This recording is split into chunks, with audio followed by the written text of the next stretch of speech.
যে আমাদের প্রিয় নবী সাল্লাল্লাহু আলাইহি ওয়াসাল্লাম তাকে আল্লাহ তাআলা কেন পাঠাইলেন? একই উত্তর, লিউতা, তার আনুগত্যের জন্য, আমরা যেন তাকে অনুসরণ করি এই জন্য, আর কোনো উদ্দেশ্য নেই। আরবিতে নফি ইস্তেসনা, এখানে একটা শব্দ আছে অমা, মা, এটা না বোধক শব্দ, আর ইল্লা একটা শব্দ আছে, এটা হলো পিছনে যতজনকে না করছে যেত বিষয়কে, এরপরে যেটা বলে শুধুই এটা উদ্দেশ্য, এটা বোঝানোর জন্য, হসর বুঝা। যেমন কোরআনে আছে, আপনারা আরো বাংলায় বুঝবেন সহজে, ওমা খালাকতুল জিন্না ওয়াল ইনসা ইল্লা লিয়াবুদুন। এইটা যেরকম কথা, এটা স্টাইল বলার ঢং, এইটাও এরকম। আল্লাহ তাআলা বলেন, আমি মানুষ এবং জিনকে অন্য কোনো উদ্দেশ্যেই বানাই নাই, শুধুই একটা উদ্দেশ্য, আমার ইবাদত করো। এই কথাটা বুঝছেন? এটা যেরকম যে আর কোনো উদ্দেশ্য নাই, উদ্দেশ্য একটাই, আমার ইবাদত করবে মানুষ। তো এইটার মতো এই আয়াতটা এমন, আমি রসুলদেরকে একজনকেও অন্য কোনো উদ্দেশ্যে পাঠাই নাই, শুধু একটাই উদ্দেশ্য, তাদের আনুগত্য করবে মানুষ, অনুসরণ করবে, অনুসরণ করবে। তাইলে এই আয়াতের দ্বারা এই কথা স্পষ্ট, আমাদের প্রিয় নবী সাল্লাল্লাহু আলাইহি ওয়াসাল্লামকে মহান আল্লাহ পাক এই পৃথিবীতে পাঠিয়েছেন তাকে অনুসরণ করার জন্য, তার আনুগত্য করার জন্য, তার ইতাআত করার জন্য। কোরআনুল কারীমের আরো কয়েকটা আয়াতের তরজমা আপনি শুধু শুনেন, তাইলেও আপনি বুঝবেন। আল্লাহ তাআলা কোরআনুল কারীমের মধ্যে বলছেন, কুল ইন কুনতুম তুহিব্বুনাল্লাহা ফাত্তাবিউনি। হে নবী, আপনি বলেন, তোমরা যদি আল্লাহকে ভালোবাসতে চাও, তাহলে আমি মুহাম্মদ, আমি রসুল, আমার আনুগত্য করো, আমার অনুসরণ করো। ইউহিব্বুকুমুল্লাহ, তাইলে আল্লাহ তোমাদেরকে ভালোবাসবে, ওয়া ইয়াগফির লাকুম যুনুবাকুম, এবং তোমাদের সমস্ত গুনাহ মাফ করে দিবে। তাহলে বোঝা গেল, এই আয়াতেও আল্লাহ তাআলা বললেন, নবীর কাছে, নবীজির মাধ্যমে আমাদের কাছে আল্লাহর চাওয়া যে আমরা নবীকে অনুসরণ করব। কি করব বলেন না? বলেন, যে কয়জন মনোযোগ দিয়ে শুনতেছেন আপনারাই বলেন, সবাই মনোযোগ আরো রাইতে হইতো না। আপনি বুঝেন না কথা? এই গাফেল থাকবেই, এর ভিতরে দিয়েও আর শেষ হয়ে যাবে। হ্যাঁ হ্যাঁ, জানেন না, এর ভিতর দিয়েই কি ইসরাফিল একদিন ফু দিয়া লাগবে। হ্যাঁ, হাদিসে আছে, ব্যক্তি চুন সুরকি মানে সিমেন্ট বালু মাখছে, তার হাউস মানে তার পানির যেই হাউস, এটার মধ্যে এখন সে আস্তর করব, ফিনিশিং দিব, আর এই অবস্থায় ইসরাফিল ফু দিব, হেতে সিমেন্ট গলে। ইসরাফিল ওই সময় ফু দিবে। কাস্টমার মাল চয়েস করতেছে, কাপড়ের কালার, এই সময় ফু দিবে। দোকানদার টাকা গুন্না বাংতি দিতে আছে বাকি টাকা, বুঝেন নাই কথা? এই অবস্থায় ইসরাফিল ফু দিবে। কৃষক জমিতে লাঙ্গল দিচ্ছে, এই অবস্থায় সবাই ঘুমাইছে, রেডি হইছে, ঘোষণা হইছে, সবাই একার আতফাও দুইয়া টুইয়া উজু এস্তেঞ্জা কইরা টুফি টাফি মাথা দিয়া নীরবে সিধা হইয়া বইছে আর ফু দিছে ইসরাফিল। বিষয়টা কি না এমন না? এই কর্মব্যস্ত মানুষ যার যে ধান্দায় আছে, এর ভিতরে দিয়ে ইসরাফিল ফু। এটাই হাদিস বাপ। এই জন্য আল্লাহর কথা যখনই হয়, যেখানেই হয়, কিছু মানুষ গাফেল, কিছু মানুষ বন খায়, কেউ বাদাম খায়, কেউ বুট খায়, কেউ ছবি উড়ায়, কেউ গপ মারে, কেউ মোটরসাইকেল ঠিক করে, কেউ দৌড়াদৌড়ি ব্যস্ত, গাম পড়তেছে, শুধু শুধু এর ভিতরে দিয়েই মাহফিল শেষ। হ্যাঁ ভাই, এটাই জিন্দেগি। শুক্রবারে জুম্মার বয়ান ইমাম সাহেবরা করে, কিছু মানুষ ওনার এই ইমাম সাহেবের বয়ানের এই ৪৫ মিনিট ওনার পৃথিবীর শ্রেষ্ঠ জুরানি হেসুমে আইয়ে, এর আগেও জুড়ায় না, পরেও জুড়ায় না, মানে ওনার ব্যারামে এটা যে ইমাম সাহেবের ওয়াজ শুরু, ওনার জুরানি শুরু, জিমানি শুরু, আর কি এইটা রোগে, এইটা ওনার এটা ধারাবাহিক, ডায়াবেটিসের মতো ধারাবাহিক, কোনো সময় এটা কন্ট্রোলে আসে না। খামখেয়ালি যে খামখেয়ালি, এজন্য বন্ধু আমার, বাপ আমার, ভাই আমার, আল্লাহর কথা শুনতে হয় মনোযোগ দিয়ে। শুনলে, অনুভূতি জাগলে এরপরে আমলের সুযোগ হয়। শুনলেন না, বুঝলেন না, দিল জাগবে কেমনে, বিবেক জাগবে কেমনে, অনুভূতি জাগবে কেমনে? আমরা মনোযোগ দিয়ে শুনতেই চাই না। কোরআনুল কারীমে আছে, আল্লাহ তাআলা বলেন, ফাবাশশির ইবাদ আল্লাযীনা ইসতামিউনাল কাওলা ফায়াত্তাবিউনা আহসানা। হে নবী, আপনি আমার ওই বান্দাদেরকে জান্নাতের সুসংবাদ দিয়ে দেন যারা মনোযোগ দিয়ে কথা শোনে, অতঃপর কোরআন সুন্নাহর কথাগুলো অনুসরণ করে। আমি বলছি আপনারা ফায়জমা, আপনি বুঝছেন লুঙ্গি, কথা বুঝছেন না আপনারা। আমি বলছি উত্তর, আপনি এখন দহিন, তাহলে তো হইতো না। আপনাকে আগে শুনতে হবে, বুঝতে হবে, এরপরে আমল করতে হবে। এরপরে এই জন্য আল্লাহর কথা মনোযোগ দিয়ে শুনতে হবে। শুধু দফাদফি, লাফালাফি, ফালাফালি করলে কোনো ফায়দা হয় না। এই জন্য আমি অনুরোধ করলাম এটুকু কথা দিল দিয়া শুনে। তাইলে আল্লাহ তাআলা বললেন, ফাত্তাবিউনি, আল্লাহর ভালোবাসা পেতে চাও তো নবী আপনি বলেন, আপনার মুখ দিয়ে আপনি বলেন যে হে আমার উম্মত, তাইলে তোমরা আমাকে অনুসরণ করো। বিনিময়ে আল্লাহর ভালোবাসাও পাইবা, আর তোমাদের গুনাহও আল্লাহ মাফ করে দিবে। তাহলে এ কথা স্পষ্ট, রাসূলুল্লাহ সাল্লাল্লাহু আলাইহি সাল্লামের অনুসরণের মাধ্যমে নিজের জিন্দেগীর গুনাহ মাফ হয়। কি বলেন, হয় কি না বলেন? গুনাহ মাফ, গুনাহ মাফ। তাহলে নবীজির অনুসরণের মধ্যে আল্লাহর ভালোবাসাও মিলে, নিজের জাহান্নাম থেকে মুক্তিও মিলে। কারণ গুনাহ মাফ হয়ে গেলে তো আমার ঠিকানা জান্নাত, তাহলে জান্নাতও মেলে, জান্নাতও মেলে।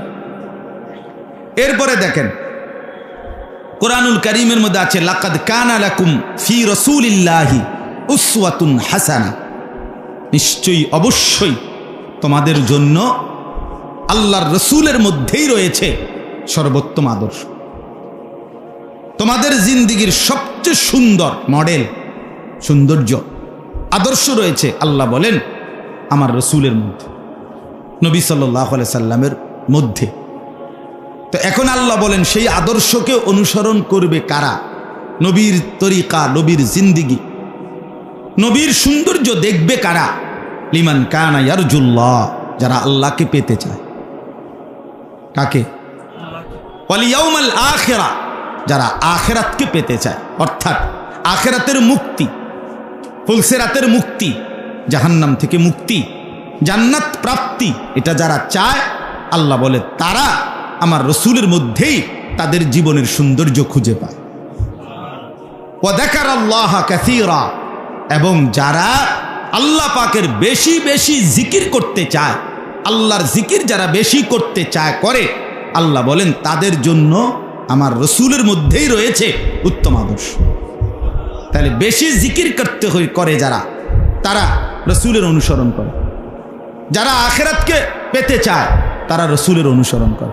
যারা আল্লাহকে পেতে চায় তারা রসুল্লাহর অনুসরণ করে। অনুসরণ, এজন্য শুধু জিকিরকারী দেখবেন শুধু জিকির করে খুব, কিন্তু নবীজির তরিকা, সুন্নাত, চেহারা সুরতে, চলনে বলনে, আচরণে, লেনদেনে নবী সাল্লাল্লাহু আলাইহি সাল্লামের সুন্নাত তার মধ্যে নাই। তাহলে আপনি খবর নিলে দেখবেন তার জিকির ঠিক মতো করে না, ভুলে ভরা, ভ্রান্তিতে ভরা, খামখেয়ালিতে ভরা। এটা গুরুত্বপূর্ণ বিষয়। বিশুদ্ধ জিকির করবে, আল্লাহর জিকির বেশি, অটোমেটিকলি তার কলিজার ভিতরে রসুলের অনুসরণ, মহব্বত, অনুসরণের প্রেরণা নিশ্চিত বেড়েই যাবে। যার মধ্যে বাড়ে নাই, আজ যে এত বছর ওটা জিকির করে, ওটা এখনো মেসওয়াক করে, ঘটনাটা কি? জিকিরের সমস্যা, ওনার জিকিরের ত্রুটি, ওনার জিকিরের মধ্যে ত্রুটি। আজকে এত বছর জিকির করে, ওটা বিড়িখানা ছাড়ে না, ঘটনাটা কি? ওনার জিকির করার মধ্যে ভুল আছে।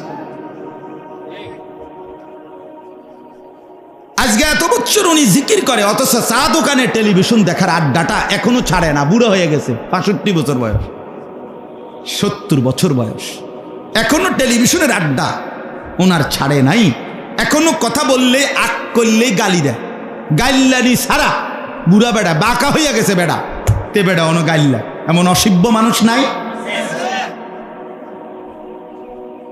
কত বড় নিকৃষ্ট বুড়া মানুষ, এত বয়স্ক মানুষ আপনি, আপনার মুখ দিয়া মিয়া 60 বছর পরে আজও আপনার মুখ দিয়া গালি ছাড়া কথা বের হয় না। আপনার মতো অসভ্য মানুষ আর কে হইতে পারেনি। আপনি ভদ্রতা শিখবেন কোন দিন? আখলাক হবে কোন দিন আপনার মিয়া? আপনার থেকে মানুষ কিছু শিখবে কখন? আপনার ছেলে মেয়ে নাতি নাতনি কিছু শিখবে কখন? এখনো 70 বছর বয়স, 60 বছর বিড়ি খান মিয়া, এখনো চা দোকানে বসে আড্ডা দেন মিয়া। পরবর্তী জেনারেশন আপনার থেকে কি শিখবে? তাইলে আপনার বংশধর আপনার থেকে শিখবে কি? বলে ওয়াযাকারাল্লাহা কাসীরা, আল্লাহ বলে বেশি বেশি আমার জিকির যারা করে, আখিরাতকে যারা পেতে চায়, আল্লাহকে যারা পেতে চায়, তারা সবকিছুতে রসুলের তরিকা আদর্শ খুঁজতে পায়, তালাশ করে, তারা তালাশ করে। এটা গুরুত্বপূর্ণ। এজন্য জিকিরও সুন্দর করা চাই। আল্লাহর জিকির বেশিও করতে হবে, সুন্দরও করতে হবে। কোরআনে স্পষ্ট আছে সূরা বাকারাতে, ওয়াযকুরুহু কামা হাদাকুম, আল্লাহ বলছে আমি যেভাবে দিক নির্দেশনা দিয়েছি সেভাবেই আল্লাহর জিকির করো। সুবহানাল্লাহ, আলহামদুলিল্লাহ। রিকিতা রিকি, হ্যাঁ রিকি জিকি তামাশা করেন? হ্যাঁ তামাশা করেন? এগুলো কি ধরনের জিকির? 4 রাকাত সুন্নত নামাজ পড়ে ফেললেন, 1.5 মিনিটও লাগলো না, 2 মিনিটও লাগলো না, কিতা ঘটনা কিতা? তাব্বাতিয়াদা কুল হুয়াল্লাহ কোন সময় পড়ে লাইলেন? আত্তাহিয়াতু কোন সময় পড়লেন? রুকু সিজদার তাসবিহ পড়লেন কখন? হ্যাঁ তামাশা। এটা কি তামাশা? তামাশা। আল্লাহ আমাদেরকে মাফ করে দেন, আল্লাহ আমাদের কলিজার মধ্যে বুঝ দান করে। মুরব্বী চাচারাও রাগ করেন। আপনি ভেবে দেখেন গুনাহ ছাড়বার সময় হবে কখন? 60 বছরও গুনাহ ছাড়লেন না, আর সময় কখন? আর কখন? কোরআন শরীফে স্পষ্ট আছে প্রত্যেক জাহান্নামী জাহান্নামের ভীষণ আগুনে যখন উথাল পাতাল ঢেউ খাবে, আগুনের মধ্যে ঢেউ খাবে, তখন জাহান্নামী বারবার চিৎকার করে বলবে রব্বানা আখরিজনা, আল্লাহ আমারে জাহান্নাম থেকে বের করে একটু সুযোগ আবার দেন, আমি নেক আমল করব। তখন কসম খোদা আল্লাহ তাআলা প্রথম যেই জবাবটা দিবে প্রত্যেক জাহান্নামীকে, আল্লাহ প্রথম জবাবটা বলবে আওয়ালাম নুআম্মিরকুম, আমি কি তোমাকে হায়াত দেই নাই? বান্দা গত 60 বছর কি আমি দিছিলাম না? মনে নাই? গত 50 বছর হায়াত দুনিয়ায় যে থাইকা আসছো সেটা কি আমি দেই নাই? কি চাচ্ছ আবার? কিসের হায়াত চাচ্ছ? সেটা তো আমি দিয়ে আসছিলাম। আওয়ালাম নুআম্মিরকুম, এই জন্য আমাদের প্রত্যেকের হায়াত জিন্দিগি, দোস্ত নওজোয়ান, তোমারও জিন্দিগি আমারও জিন্দিগি, তোমার সময়ের এই যৌবনের এই টাইম, এটা কিন্তু আল্লাহ জিজ্ঞেস করবে যে এটা আমি দিছিলাম না? আমি দিছিলাম না? কেন নামাজ পড়তে পারলা না? সময় ছিল না বলে? সময় তোমার আব্বার সময়? মোবাইল টিপতে টিপতে আসর মাগরিব এশার নামাজ শেষ করে ফেলেছ। বন্ধুদের আড্ডায়, ওই বন্ধুরা তোমার বাপ? কি বন্ধু বলো?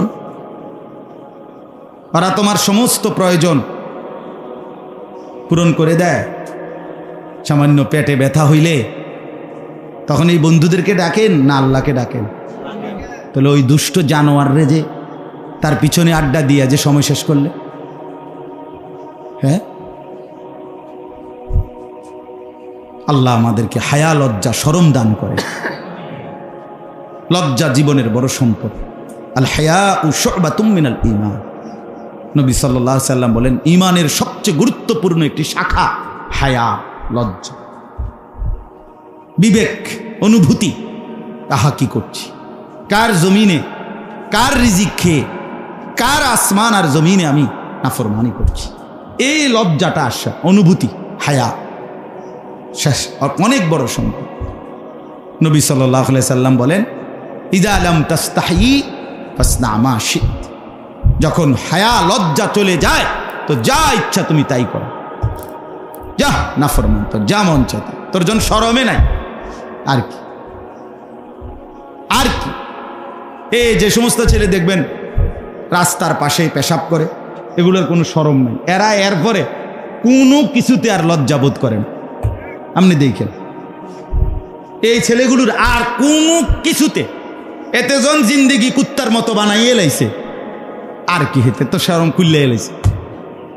এইবার আর তার কিছুতেই লজ্জা হয় না। এবারে হেরে দেখে যদি কেউ বুড়া মানুষ, জোয়ান মানুষ, আলেম মানুষ, হুজুর মানুষ, যেই দেখুক হের মোবাইল হে টিপে, হ্যাঁ তো শরমে নাই, এনে দেখলেই কি আপনি না দেখলেই কি, ওর তো কোনো লজ্জাই নেই। ওরে আর কে বাধা দিবে? মানুষে দেখলে কি করবো? মানুষে দেখে কা, এটা কার দোষ? আপনি দেখছেন কা? কথা বুঝছেন না? আমি আপনার কইছি নি আমার দিকে চাই থাকতে, আমার মোবাইলে আমি টিপি, আপনার সমস্যা কি? না আমার কোনো সমস্যা নাই, তোমার শরম নাই এটা বুঝছি আর কি, এটা একটু সমস্যা হয়েছে। এজন্য মানুষের লজ্জা যখন চলে যায় সে যা ইচ্ছা তাই করতে। হ্যাঁ বন্ধু, এটা বড় সম্পদ। হায়া, হায়া ইনকিবাজুন নফস, অন্তর সংকুচিত হয়ে যাওয়া আল্লাহর নাফরমানির ভয়ে, যে হায় আমি কেমনে করি নাফরমানি, কার নাফরমানি করছি, কেন করছি।